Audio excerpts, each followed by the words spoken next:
Di Mekah, pernah hidup seorang pemuda. Jika ia lewat, orang-orang tak perlu menoleh. Mereka cukup menghirup udara dan tahu Mus'ab bin Umair baru saja berjalan. Ia bukan siapa-siapa. Ia segala-galanya. Anak bangsawan Quraisy. Hidup dalam kemewahan, pakaian terbaik, makanan terbaik, wangi terbaik. Tak ada pemuda Mekah yang hidup lebih nyaman daripada Mus'ab bin Umair. Tapi kenyamanan tidak selalu membuat hati tenang. Suatu hari, Mus'ab mendengar tentang seorang nabi, tentang Allah yang Esa, tentang hidup setelah mati, tentang kebenaran yang menuntut keberanian. Dengan diam-diam, Mus'ab datang ke Darul Arqam. Ia duduk, mendengar, dan hatinya bergetar. Bukan karena takut, tapi karena pulang. Hari itu, Mus'ab bin Umair masuk Islam. Ia tidak bersorak, tidak bercerita, tidak pamer keimanan, karena ia tahu, jika ibunya tahu, hidupnya akan berakhir, seperti yang ia kenal selama ini.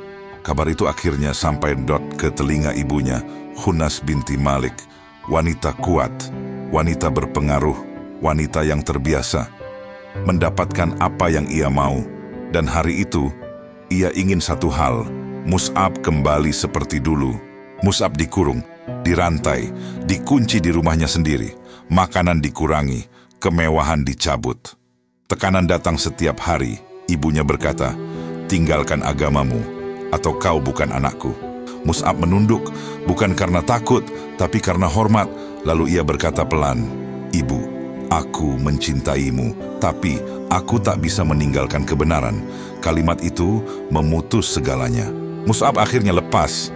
Ia hijrah dari rumah besar ke kehidupan yang sempit, dari sutra ke kain kasar, dari wangi mahal ke bau debu dan keringat. Suatu hari, Rasulullah melihat Mus'ab berjalan. Pakaiannya bertambal, wajahnya lebih kurus, hidupnya jauh berbeda. Rasulullah terdiam, matanya basah.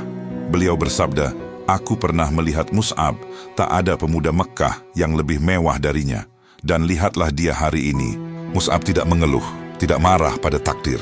Ia justru dipilih. Rasulullah mengutusnya ke Madinah sendirian, tanpa senjata, tanpa harta, hanya Al-Quran dan akhlak. Dari rumah ke rumah, Mus'ab berbicara. Tanpa paksaan, tanpa ancaman, dan Madinah berubah. Tokoh-tokohnya masuk Islam.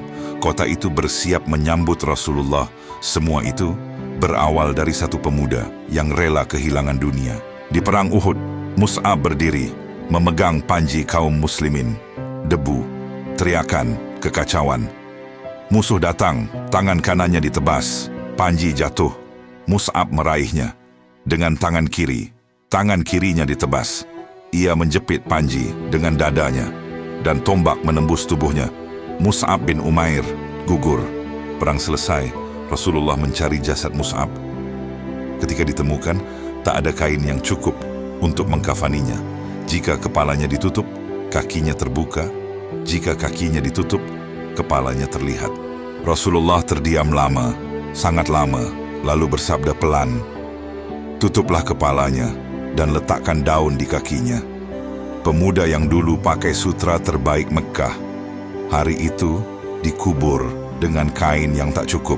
Mus'ab bin Umair tidak meninggal membawa harta. Ia meninggal membawa iman. Ia pernah memiliki dunia dan memilih melepaskannya. Dan sekarang, pertanyaannya bukan tentang Mus'ab, tapi tentang kita. Jika Mus'ab mampu meninggalkan dunia demi kebenaran, apa yang masih kita pertahankan, padahal itu menjauhkan kita dari Allah?